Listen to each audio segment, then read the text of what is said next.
Hello everyone, this is Dr. Adnan and today we are talking about infectious mononucleosis.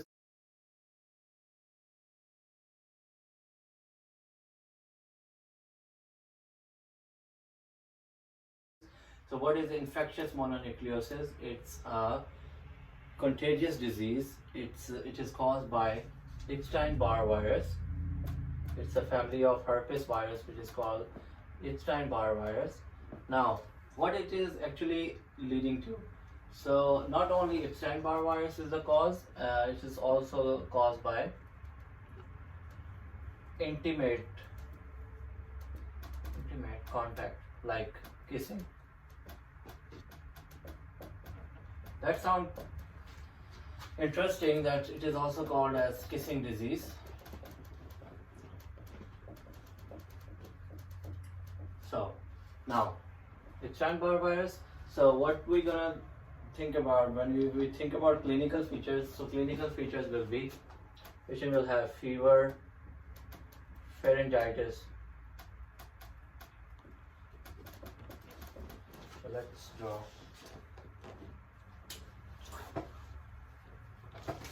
This is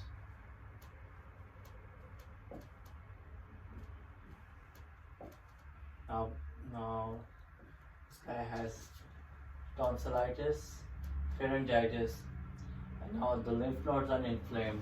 So the better remember, the lymph nodes will be posterior. This is for the exam, posterior and diffuse lymphadenopathy. Now, how do we differentiate Streptococcus pharyngitis from infectious mononucleosis? Let's write strep pharyngitis. How?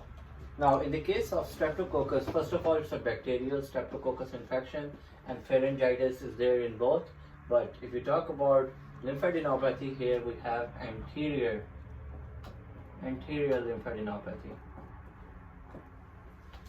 Continuing on the features of infectious mononucleosis, we have pharyngitis, tonsillitis.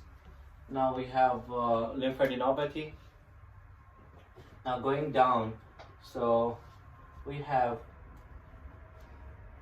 say transient hepatitis can happen.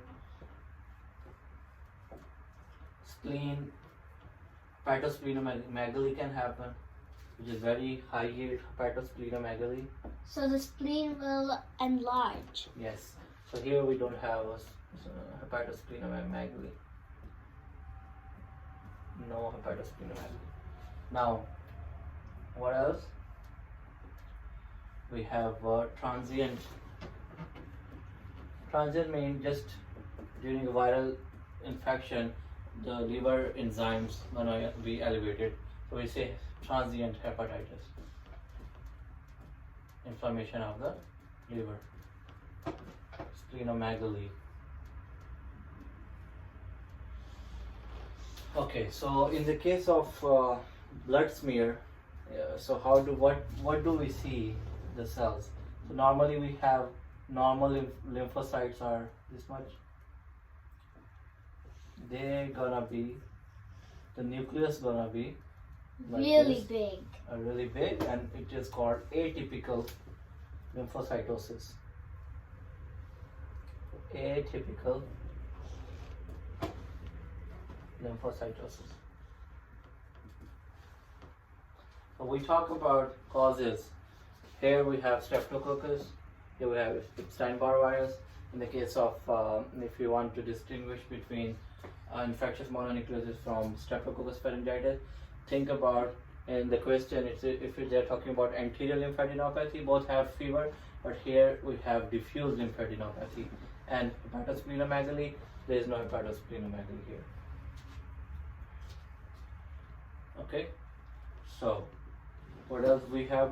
Do you have any question? Well, how are we to differentiate strep from IM? Okay, so two of the things which I have told you, Streptococcus pharyngitis, we have anterior lymphadenopathy, it has posterior and diffuse lymphadenopathy. There is no hepatosplenomegaly, there is a hepatosplenomegaly in the case of infectious mononucleosis.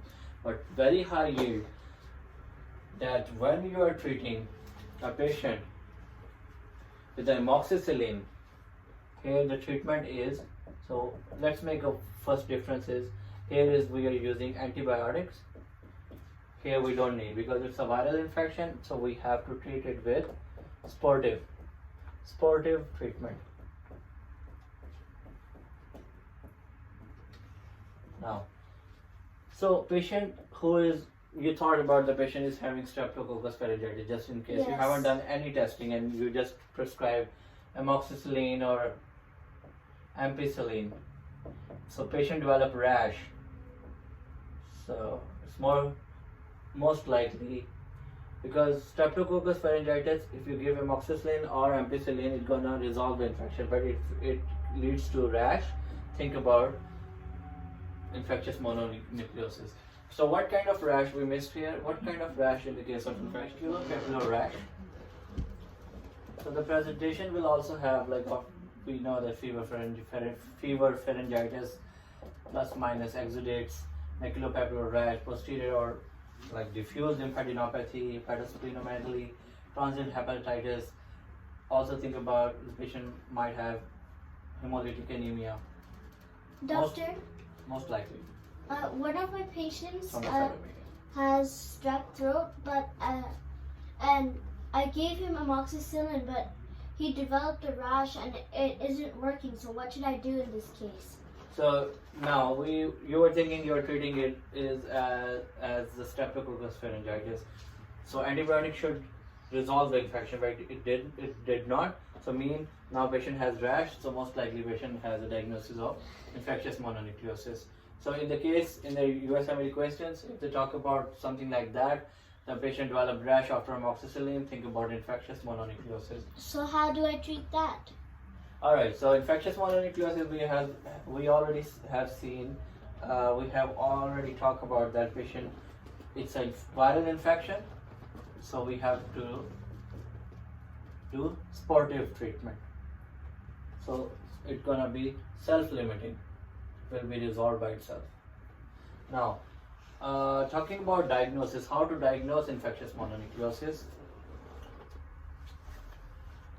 Let me have some space here. How to diagnose? We do antibody testing, which is called monospot test. Monospot, mono means mono. Spot testing means heterophile antibody will be positive.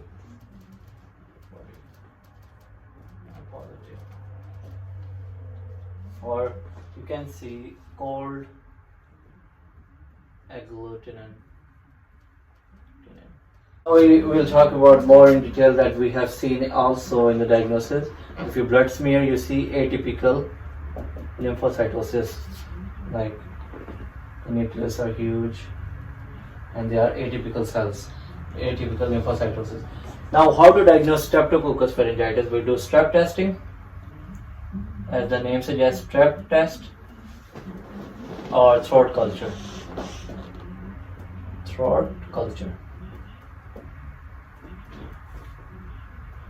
So now, based on the Streptococcus pharyngitis, treatment is antibiotics, amoxicillin, ampicillin, and in infectious mononucleosis, we do sportive treatment. Now, the last question, which is very important, I know you have in your head, is about how can we avoid patient from sports, like how long or how many weeks should contact sports be avoided? 3 weeks, at least 3 weeks. Yeah, why? Because we know here in this case we have hepatosplenomegaly.